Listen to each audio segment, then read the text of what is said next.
नमस्कार, मैं हूँ आशी तिवारी संगीत भोजपुरी से और आज हमारे साथ हैं बहुत ही टैलेंटेड राइटर फिल्म लेखक मनोज पांडे जी। नमस्कार। मनोज जी, स्वागत है संगीत भोजपुरी पे आपका। धन्यवाद आपका। आपकी फिल्म रिलीज हो रही है कल, दबंग सरकार। यूं तो छोटा सा इंट्रो दूंगा। यूं तो इन्होंने 1 दर्जन से ज़्यादा फिल्में लिखी हुई है। रवि किशन सब स्टार ऑलमोस्ट काम कर चुके हैं। हिंदी फिल्म भी बहुत प्यारी फिल्म बनी थी, छोटा, हाँ, बिल्लू उस्ताद बनी थी, वो भी इन्होंने लिखा था। मजे हुए कलाकार थे उसमें। और अभी जो कल रिलीज हो रही है वो बहुत ही इस टाइम चर्चे में फिल्म है, दबंग सरकार। तो मनोज जी, कुछ हम जानना चाहेंगे, जब आप इस फिल्म से जुड़े तो कैसा अनुभव था? दबंग सरकार के बारे में इतना कहूँगा कि वैसे तो हर कोई कहते हैं कि हमारा सिनेमा सबसे अलग है, सबसे हटकर है।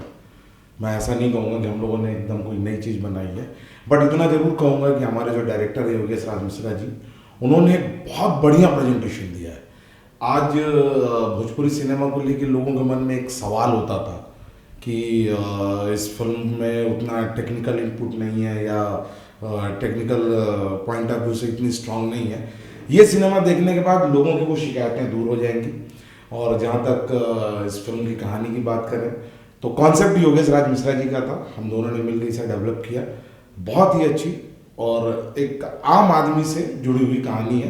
कल आप लोग जाएं सिनेमाघर में देखें, कहानी आप लोगों को बहुत पसंद आएगी। नहीं, जो आप बैठे होंगे, जाहिर सी बात है, जब कहानी चलती है तो हीरो भी बैठते हैं। खेसारी लाल बैठे, कुछ इनपुट दिया, या कई हीरो बोलते हैं कि नहीं यार मनोज, वो सीन करो, वो सीन निकाल दो। ऐसा भी लोग बोलते हैं। अगर आप राइटर हैं तो कभी कभी ऐसा कुछ हुआ?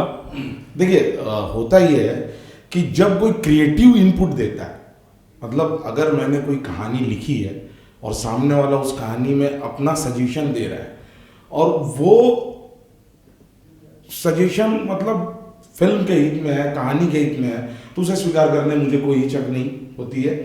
और जहाँ तक खेसारी जी की बात है, खेसारी जी के अंदर सेंस ऑफ ह्यूमर बहुत अच्छा है। इस फिल्म में भी उन्होंने कई जगह ऐसे सीन थे जहाँ पर उन्होंने खुद के डायलॉग बोले और निसंदेह वो सब लोगों को बहुत पसंद आने वाले हैं।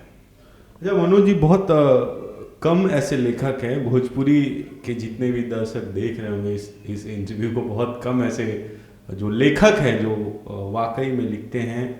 मनोज जी, आपको बता दूं, ये पहले अध्यापक थे। मैं अगर गलत नहीं हूँ तो पहले ये अध्यापक थे। और जाहिर सी बात है, जब एक अध्यापक लिखेगा तो वो सीन जस्टिफाई करेगा। और भी कुछ लेखक है, ऐसा लगता है कि नहीं यार कंपटीशन है मेरा, या ऐसा कुछ लगता है आपको? देखिए, कंपटीशन वाली ऐसी कोई बात नहीं है, क्रिएटिविटी होती है। जैसा कि अभी आपको मालूम है, मैं पहले शिक्षक था, टीचर था, बच्चों को पढ़ाता था और मैंने रंगमंच भी किया है। और रंगमंच मैंने दिग्गज लोगों के साथ किया है। विवा मिश्रा जी के डायरेक्शन में मैंने काम किया, इरफान सौरभ जी के डायरेक्शन में मैंने काम किया और उन सारे प्ले में मैंने लीड रोल किया है। और एक्टिंग का शौक केवल रंगमंच तक है, सिनेमा में नहीं है। तो और जहाँ तक कंपटीशन वाली कोई बात नहीं होती है। जब हम कोई भी क्रिएशन करते हैं तो क्रिएशन में एक टीम वर्क होता है। अगर मैं किसी स्टोरी पे काम कर रहा हूँ तो मेरे साथ मेरा डायरेक्टर जुड़ेगा, मेरा प्रोड्यूसर जुड़ेगा, मेरे और भी जो यूनिट्स के लोग होंगे वो सब जुड़ेंगे। तो उससे क्या होता है कि ये क्रिएटिव इनपुट आता है, वो कहीं ना कहीं डिस्कशन में चीज़ें निकल कर आती हैं। एक तरह से ये कहना चाहिए कहानी में पॉलिश होता है। तो कंपटीशन वाली ऐसी कोई बात होती नहीं है। और मैं अपने आप को अपना कंपटीटर मानता हूँ। जब मैं कोई काम करता हूँ, मेरे काम पर अगर कोई उंगली उठाता है, बोलता है कि भाई आपने ये चीज़ अच्छी नहीं की, तो मुझे खुद से कंपटीशन करने की इच्छा होती है और करता हूँ। अब अपनी तरफ से तो अच्छा ही करता हूँ, बाकी तो जनता जनार्दन है। अच्छा मनोज जी, आप जुड़े हैं भोजपुरी फिल्म इंडस्ट्री से, आप ऑलरेडी जुड़े हैं। आए दिन कभी पवन सिंह पे हमला हो रहा है, कभी कभी खेसारी लाल पे हमला हो जा रहा है, जो चीज़ें देख रहे हैं, कभी किसी पे हमला हो जा रहा है। क्या लगता है कि ये क्या स्ट्रेटजी है, कोई बना रहा है, या ये वाकई में ये चीज़ें हो रही हैं? देखिए, मैं आपको जहाँ तक एक बात बताता हूँ कि हमारा जो ये भोजपुरी सिनेमा है ना, ये 2 धड़े में बंट गया है। एक धड़ा जो है काम कर रहा है और काम करता जा रहा है, दूसरा धड़ा जो है जो इस काम पे क्रिटिसाइज कर रहा है।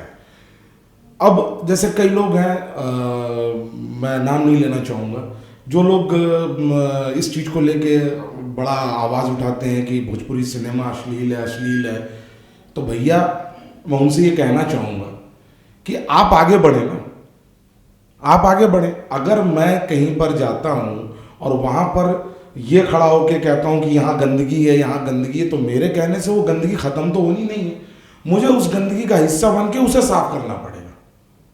तो तो मैं यही कहूँगा कि वो लोग आए और हमारे साथ मिलकर काम करें।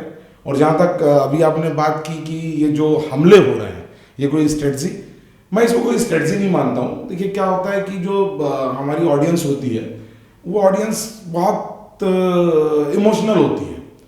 तो क्या होता है कि वो जब कोई सेलिब्रिटी या कोई आर्टिस्ट या कोई भी वहाँ उनके पास तक पहुँचता है तो हर एक आदमी की इच्छा होती है कि मैं उनके तक पहुँच जाऊँ, उनको सुन लूँ, उनसे बातें कर लूँ।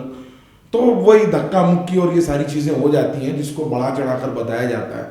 मेरे हिसाब से कोई स्ट्रेटजी वाली बात नहीं है। अच्छा मनोज जी, जो अभी जो माहौल चल रहा है भोजपुरी का, फिल्में ऑलमोस्ट देखा जाए तो बहुत कम फिल्में ही, सबको पता होना चाहिए, बहुत कम फिल्में ही सक्सेस हो रही हैं। क्या वजह है? या इन लोग प्रॉपर स्क्रिप्ट पे काम नहीं कर रहे हैं? म्यूजिक भी आप देखते होंगे, ऑलमोस्ट जो एल्बम के गाने होते हैं उसी को उठा के चेप दिया जा रहा है। तो एक आदमी कब तक सेम म्यूजिक सुनेगा? एल्बम में भी वही सुनेगा, फिल्म में भी वही सुनेगा, तो क्या हो रहा है ये सब चीज़? ये आपने बहुत अच्छी बात कही है कि एक तरह का सिनेमा, देखिए जहाँ तक कहानी की हम बात करते हैं तो सिर्फ भोजपुरी सिनेमा नहीं, सॉरी वर्ल्ड सिनेमा में आप जाइए तो आपको कहानी केवल 10 ही मिलेंगी। जिस तरह से 9 रस होते हैं, 9 जॉनर होते हैं, इन सबको मिला के 10वां रस होता है, 10वां जॉनर होता है, तो उसी तरह से कहानियाँ भी केवल 10 होती हैं। ज़रूरत हो जो होती है उसको प्रेजेंटेशन करने की, उसको प्रेजेंट करने की, आप उसको किस तरीके से प्रेजेंट करते हैं, उसके लिए नो डाउट आपको मेहनत करनी पड़ती है। और भोजपुरी सिनेमा की हम जहाँ तक बात करें उसका सफल ना हो पाना, उसके पीछे की वजह यह है कि एक तो हमारी जो भोजपुरी सिनेमा के मार्केटिंग का तरीका है, तो इसके लिए सब जिम्मेदार है। हम सबको मिल बैठकर एक नया रास्ता निकालना होगा। मेहनत कर रहे हैं, अच्छा सिनेमा बन रहा है।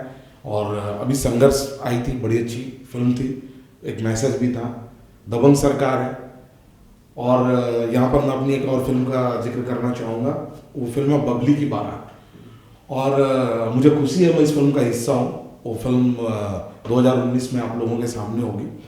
और भोजपुरी का शायद ये पहला सिनेमा होगा, शायद पहला सिनेमा होगा जिसमें ना तो सोशल रिवेंज है ना तो पर्सनल रिवेंज है।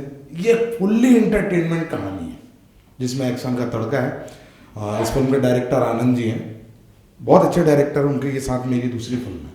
तो आप अगली फिल्म भी खेसारी लाल के साथ कर रहे हैं, आप यहाँ तक अनाउंस हुआ है, क्या है वो, कब से शूट चलेगा? आप नाम भी आप बताएंगे हमारे ऑडियंस को, यहाँ पे आ जाइए मनोज जी। हम खेसारी जी के साथ अगली फिल्म करने जा रहे हैं जिसका नाम है बबुआ बवाली, और उसके डायरेक्टर योगेश राज मिश्रा जी ही हैं। सेम टीम बन गई है अभी आपकी मनोज जी, ऐसा लगता है इस फिल्म के बाद। ये मेरे डायरेक्टर का मेरे ऊपर भरोसा है, इसके लिए मैं उनको दिल से धन्यवाद कहता हूँ। तो ये भी हम लोग एक नया तरीके का सिनेमा लेके आ रहे हैं। कोशिश ये रहती है, हाँ एक चीज़ मैं यहाँ पर बताना चाहूँगा कि जैसे कहा जाता है कि फिल्मी मसाला, हम कहते हैं ना कि ये फिल्म बड़ी मसालेदार फिल्म है, तो यहाँ पर मैं अपने डायरेक्टर के बारे में एक बात बताना चाहूँगा। मेरे डायरेक्टर बड़े मसालेदार हैं, बहुत मसालेदार डायरेक्टर है। वो एडिटर भी हैं, वो कलरिस्ट भी हैं, वो एक्टर भी हैं और एक बहुत अच्छे डायरेक्टर। तो ये जो चारों चीज़ों का निचोड़ है ना, तो आपकी फिल्म की हीरोइन भी बहुत चुलबुली है, आकांक्षा अवस्थी। हाँ, आकांक्षा जी बहुत अच्छी हीरोइन है, बहुत अच्छी डांसर है, बहुत अच्छी एक्टर, और सबसे अच्छी बात कि वो बहुत अच्छी इंसान है। तो एक अच्छी टीम है और एक सकारात्मक मेहनत की गई है। हमारे प्रोड्यूसर दीपक त्रिपाठी जी बहुत अच्छे इंसान, हमारे एक और प्रोड्यूसर राहुल वोरा जी बहुत अच्छे इंसान, और इसमें जो कलाकार हैं संजय भैया हैं, समर्थ भाई हैं, और एक नया चेहरा आप लोगों को देखने को मिलेगा, विनीत विशाल। और काफ़ी अच्छा रिस्पांस मिल रहा है ट्रेलर से। इसमें वो विलन का काम कर रहे हैं, एक नई लड़की है आयुषी तिवारी। तो इस फिल्म में दबंग सरकार में आप जो भी देखेंगे आप इस सिनेमा को, तो इसमें हर एक कैरेक्टर आपको इम्पॉर्टेंट लगेगा। मतलब ऐसा पूरी फिल्म में आपको ऐसा कहीं नहीं लगेगा कि ये कैरेक्टर आया और गया। एक कैरेक्टर अगर एक सीन के लिए भी आया तो ऑडियंस उसको याद करते हुए ही घर जाएगा, और ये सारी मेहनत हमारे डायरेक्टर योगेश जी की है। तो कल मतलब इस हफ्ते इस फ्राइडे को रिलीज हो रही है फिल्म, आप लोग फिल्म जरूर देखें दबंग सरकार। और जरूरी नहीं है कि मतलब दूरी जाके देखें, या फिर जरूर देखें सिनेमा घरों में देखें। सिनेमा घरों में जाके देखें। आप सबका प्यार हमको हौसला देगा, हमको हिम्मत देगा, और अच्छी अच्छी फिल्में हम आप लोगों के लिए लेकर आएंगे। इस फिल्म के बारे में मैं आपको बता दूं, ये फिल्म बहुत अच्छी बनी है। इस फिल्म में आपको इस फिल्म का कलर का टेक्सचर देखने को मिलेगा। पहली बार इतने बारीकी से किसी सिनेमा में काम किया गया। मैं उस फिल्म की शूटिंग में भी था, तो बहुत ही अच्छा सिनेमा बना है, और आपका प्यार हमारे हौसले को और बढ़ाएगा। तो मेरी आप सभी लोगों से एक गुजारिश है कि आप लोग अपने नज़दीकी सिनेमाघरों में जाएं और ये फिल्म देखें। ये फिल्म बिहार, झारखंड और मुंबई में एक साथ रिलीज हो रही है कल, यानी 30 नवंबर को। Thank you. Thank you.